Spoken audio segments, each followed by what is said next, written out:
to my channel. So in this in this lecture I will tell you about complex permanent tissue of the plants. So हम लोगों ने पहले simple permanent tissue किया था जिसमें हमने आपको पैरेन्काइमा, कॉलनकाइमा और स्टेनकाइमा के बारे में बताया था. But this time we are doing complex permanent tissue. Complex permanent tissue is of two types, xylem and phloem. So xylem and phloem ये कॉम्प्लेक्स क्यों कहलाते हैं? ये कॉम्प्लेक्स इसलिए कहलाते हैं because these tissues are made up of more than two types of cells. Structurally ये लोग different types के हो सकते हैं पर इनका function ये सब लोग मिलकर एक ही करते हैं. इनका function होता है जाइलम का function है वाटर कंडक्टिंग टिश्यू है. तो ट्रैकीड्स, वेसल्स और आपका जाइलम फाइबर से सारे मिलके वाटर कंडक्टिंग टिश्यू बनाता है. So xylem consist of 4 different types of cells और ये हैं tracheids, vessels, xylem parenchyma and xylem fibres. तो इसमें आप मोस्टली आप देखोगे कि जाइलम के जो ये डिफरेंट सेल्स हैं ये डेड सेल्स हैं. Only xylem parenchyma is a living cell while tracheids is dead, vessels is dead, xylem fibres are also dead. Xylem fibres हमने जैसे पहले आपको सिंपल परमानेंट टिश्यू में पढ़ाया था sclerenchyma fibres. The same sclerenchymatous fibres they form xylem fibres. So xylem fibers are they are lignified, dead, and these cells have tapering ends जैसे कि हम पहले पढ़ा चुके हैं. And this is for mechanical support as well as conduction of water assist करता है. Now we will do tracheids and vessels. So this tracheids and vessels is the main conducting cells of the tree, the plant, vascular plants. सो आपका tracheids जो होता है आप देख रहे हो ये भी आपका जाइलम फाइबर्स की तरह दिखाई पड़ रहा है. टेपरिंग एंड्स हैं इन सेल्स के. बट ये सेल्स जो ट्रैकीड्स हैं वो जाइलम फाइबर्स से थोड़ा छोटे हैं. जाइलम फाइबर्स थोड़े लंबे हैं while tracheids are little smaller than them.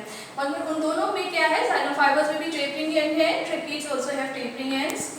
And in the walls they have border pits. Border pits मतलब गड्ढे. इनके जो सेकेंडरी वॉल है इसमें उसमें गड्ढे होते हैं, बॉर्डर पिट्स होते हैं ये. और these as I told you before tracheids are dead cells, they are elongated, they have tapering ends. और इन दो सेल्स के बीच में आप जो देख रहे हो यहाँ पे ये आपका जो प्लेट है, ये सेल वॉल है, ये इम्परफोरेटेड है. मतलब इसमें कोई छेद होल्स नहीं है. इसमें ये इम्परफोरेटेड है, इसमें कोई आपको होल्स नहीं दिखाई पड़ रहे हैं या कंटिन्यूटी दिखाई नहीं पड़ रही है. इसे इम्परफोरेटेड है. So these tracheids have thicknings in their wall. एक इनकी सेकेंडरी वॉल, प्राइमरी वॉल्स में थिकनिंग्स होती हैं लिग्निन डिपोजिशन की, जो कि 3 तरह के हो सकते हैं, एन्युलर, स्केलरिफॉर्म एंड रेटिकुलर. एन्युलर मतलब अगर थिकनिंग्स इनकी जो है वो आपकी रिंग लाइक हो तो दैट इज एन्युलर. अगर इसकी थिकनिंग अगर आप देखो तो थिकनिंग अगर इनकी रिंग लाइक थिकनिंग्स इनकी वॉल में बन रही हैं तो ये एन्युलर होता है. और अगर स्क्लेरिफॉर्म मतलब लैडर लाइक अगर आपका थिकनिंग्स है तो ये स्क्लेरिफॉर्म होगा.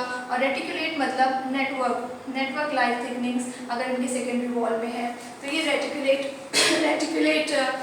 थिकनिंग्स कहलाएंगी. Second is the vessels. So vessel is the main conducting cell of xylem.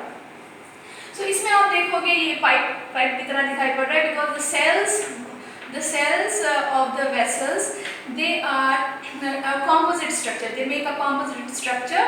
Cell और दूसरा सेल फ्यूजन होता है. यहाँ पे सेल फ्यूज होके आपको एक पाइप लाइक स्ट्रक्चर दिखाई पड़ रहा है. सो इसको क्या कहते हैं, ये सेल और दूसरे सेल के बीच में जो आपको यहाँ पे ये सेल वॉल दिखाई पड़ रही है इसके अंदर परफोरेटेड प्लेट्स हैं. परफोरेटेड है मतलब ये कंटिन्यूस है, ये कंटिन्यूअस है. एक सेल दूसरे सेल के बीच में कंटिन्यूटी है बिकॉज इसके बीच में परफोरेटेड प्लेट्स होती हैं. इसकी वॉल में भी आपको बॉर्डर पिट्स और सिंपल पिट्स दिखाई पड़ रहे हैं. सो ऐसा स्ट्रक्चर जब वेसल्स के सेल इसके जो कॉम्पोजिट स्ट्रक्चर बनाते हैं, जो सेल फ्यूजन, एक सेल दूसरे सेल से फ्यूज होता है, इसको कहते हैं सिंसाइड्स. ठीक है.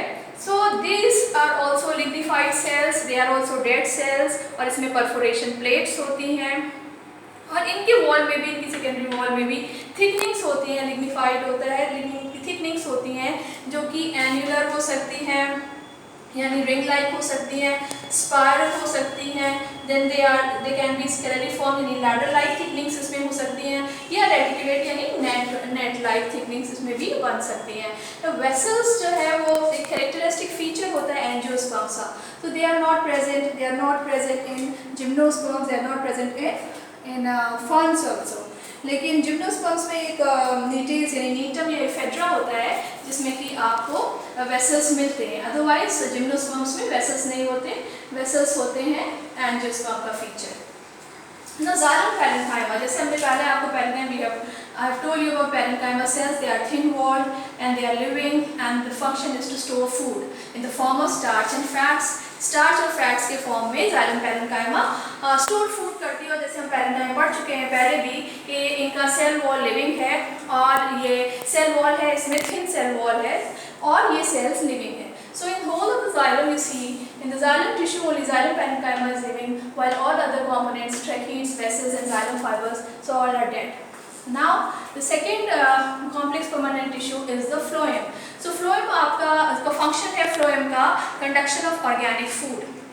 ये फूड कंडक्शन के लिए है। So we all know that food is prepared in leaves by photosynthesis. तो आप उसका ट्रांसलोकेशन और डायरेक्शंस में होता है, यानी नीचे भी जाएगा साइड में भी जाएगा, तो translocated from leaves to different parts of the plant. तो जैसे हमने बताया था जाइलम में क्या होता है, वाटर कंडक्शन के लिए from roots to the tip, और in the phloem from leaves photosynthesis होती है, लीव्स में फूड प्रिपेयर होता है from leaves to different parts of the plant. So in this also the phloem is also made up of 4 different types of cells. पहला है आपका phloem parenchyma। ये phloem parenchyma जो है वो xylem parenchyma की तरह ही है, thin walled है, living है और स्टोर फूड भी करता है, साथ ही साथ ये कंडक्शन में भी हेल्प करता है, साइड बाई कंडक्शन। यानी कि अगर आप ये देख रहे हो, ये xylem का मेन आपका सीव ट्यूब है, एलिमेंट है, तो ये parenchyma है इसमें, और ये कंपेनियन सेल। parenchyma से क्या होगा, फूड जो है वो साइड लेटरल भी ट्रांसलोकेट हो पाएगा because of the phloem parenchyma cells. Now the second type of the phloem cell is phloem fibers. They are also known as bast fibers. तो phloem fibers जैसे कि xylem fibers है वैसे ही phloem fibers भी होते हैं। They are tapering, they are dead and they are highly lignified and for mechanical support and for conduction of organic food. तो phloem fibers भी xylem fibers की ही तरह है। तो phloem fibers को bast fibers भी कहते हैं। और ये जैसे कि हेम्प है, जूट है, ईजिली वूव इन कर सकते हैं इसको। सो ये फाइबर्स को आप इजीली वूव इन कर सकते हैं। तो कॉटन में जैसे फाइबर्स, कॉटन का फाइबर जो होता है सरफेस फाइबर है, कॉटन की सरफेस के ऊपर फाइबर लगा होता है, लेकिन फ्लोएम फाइबर्स बास्ट फाइबर्स है, ये फ्लोएम सेल से निकलता है। So next is sieve tube elements. The main cell for the conduction of organic food is sieve tube element in the phloem. So sieve tube element आप देखोगे यहाँ पे sieve tube element का ये characteristic है कि सेल्स यहाँ पे भी एक के नीचे एक अरेंज हैं और आप देख रहे हो कि एक सेल से दूसरे सेल के बीच में यहाँ पे एक sieve प्लेट प्रेजेंट होती है। sieve प्लेट मतलब sieve मतलब छन्नी जिसमें होल्स हो, तो sieve प्लेट यहाँ पे sieve ट्यूब्स में या sieve एलिमेंट में इनके सेल्स के बीच में, हर सेल के बीच में यहाँ पे sieve प्लेट्स है। तो sieve प्लेट की वजह से क्या होता है कि मूवमेंट हो सकता है फूड का through this pipe, through this sieve tube elements. इनके सेल में बीच में भी कंटिन्यूटी होती है। So they have thin cellulose wall and they are living. So आप देखोगे कि फ्लोएम के अंदर कंपेनियन सेल भी लिविंग होता है, sieve ट्यूब एलिमेंट भी लिविंग होता है, फ्लोएम पैरेंकाइमा भी लिविंग होता है। Only phloem fibres, bast fibres, जो कि हमने पहले पढ़ा था सिंपल परमानेंट टिश्यू में स्क्लेरोकाइमेटस फाइबर्स होते हैं, वो डेड होते हैं। ये फ्लोएम फाइबर्स इसीलिए ये डेड फाइबर्स हैं। Otherwise all other components are living, यानी sieve ट्यूब एलिमेंट लिविंग है, कंपेनियन सेल लिविंग है, phloem parenchyma. So we are talking about sieve tube elements. So sieve tube element में आपने देखा कि sieve plate होती है जिसमें कि आपको दिखाई पड़ रहे हैं sieves दिखाई पड़ रहे हैं, sieve माने छन्नी।